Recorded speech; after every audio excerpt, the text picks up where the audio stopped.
अस्सलाम वालेकुम and welcome to reality TV. दोस्तों, ज़ॉम्बी एक ऐसा खौफनाक कैरेक्टर है जिसके बारे में हम मूवीज में देखते रहते हैं और नॉवेल्स में पढ़ते रहते हैं।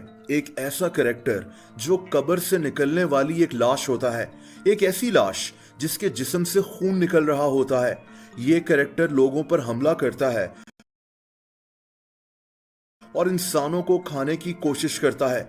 जिस इंसान को ज़ॉम्बी दांतों से छू ले वो इंसान भी ज़ॉम्बी बन जाता है। अब जाहिर सी बात है कि ज़ॉम्बी सिर्फ एक फर्जी कैरेक्टर है। लाश ना तो कब्र से निकलकर ऐसे जिंदा होती है और ना ही किसी पर हमला करती है। लेकिन ज़ॉम्बी की कहानी कैसे मशहूर हुई, ये कहानी जानकर आप हैरान रह जाएंगे।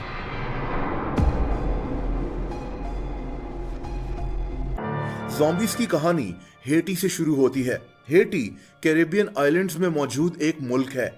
ये अजीब कहानी 17वीं सदी में शुरू होती है, जब इस जगह फ्रांस की हुकूमत थी। हेटी में गन्ने की काश्त की जाती थी और यहाँ काम करने के लिए अफ्रीका से गुलामों को खरीद कर लाया जाता था।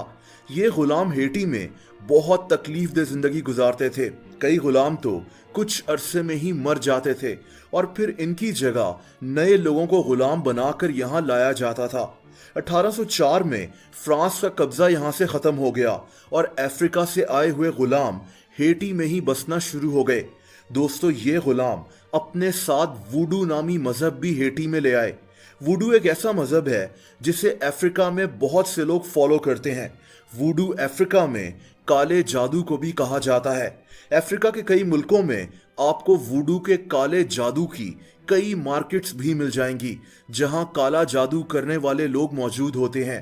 यहां आपको जानवरों की लाशें भी पड़ी हुई मिल जाएंगी जिनकी मदद से ये काला जादू किया जाता है। वुडू मजहब को मानने वाले लोग उस वक्त ये मानते थे कि काला जादू करके मुर्दा लोगों को ज़ॉम्बी बनाकर कब्र से निकाला जा सकता है। लेकिन दोस्तों, जाहिर सी बात है कि ये लोग ऐसा नहीं कर सकते थे। ये सिर्फ एक झूठ था। दरअसल इस जादू को करने वाले लोग हड्डियों, जड़ी बूटियों और मुख्तलिफ जानवरों की मदद से एक ऐसा पाउडर तैयार करते थे जिसकी वजह से इंसान पैरालाइज हो सकता था या फिर वक्ती तौर पर कोमा में चला जाता था, यानी इंसान एक जिंदा लाश बन जाता था। वुडू जादू करने वाले लोग इस पाउडर को तैयार करने में माहिर होते थे। इस पाउडर को टेट्रोडोटॉक्सिन कहते हैं। हेटी में उस जमाने में वुडू मजहब और काला जादू बहुत ज्यादा फैल चुका था। जादूगर इसी पाउडर के जरिए पहले लोगों को वक्ती तौर पर कोमा में भेज देते थे। उस वक्त मेडिकल साइंस ने तरक्की नहीं की थी, इसीलिए इन लोगों को मरा हुआ समझकर दफना दिया जाता था। इसके बाद जादूगर इन लोगों को कब्र से निकाल लिया करते थे और इनको होश में लाया जाता था और फिर ये मशहूर हो जाता था कि ये इंसान एक ज़ॉम्बी बन चुका है, यानी इसकी लाश अब कब्र से निकल आई है। हकीकत में ये सब उस पाउडर का कमाल था जिसकी वजह से इंसान वक्ती तौर पर कोमा में चला जाता था। ये सब कुछ आज भी किया जाता है। दोस्तों, ज़ॉम्बी से किस्से कहानियां दरअसल यहीं से मशहूर होना शुरू हुए थे। हेटी से ये कहानियां अमेरिका और फिर यूरोप में फैल गईं। 1968 में बनने वाली night of the living dead नामी एक मूवी में ज़ॉम्बीज के कैरेक्टर्स दिखाए गए। ये फिल्म बेहद मशहूर हो गई और इसके साथ साथ ज़ॉम्बी का कैरेक्टर भी, जिसकी शुरुआत हेटी में एक गलत फहमी से हुई थी।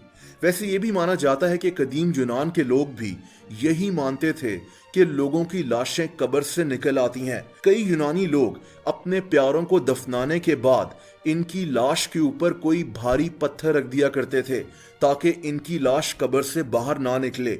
लेकिन ज़ॉम्बी का किरदार दरअसल हेटी से शुरू हुआ था। इसके पीछे वुडू मैजिक और हेटी में बसने वाले वो गुलाम है जो अफ्रीका से यहाँ आबाद हुए थे।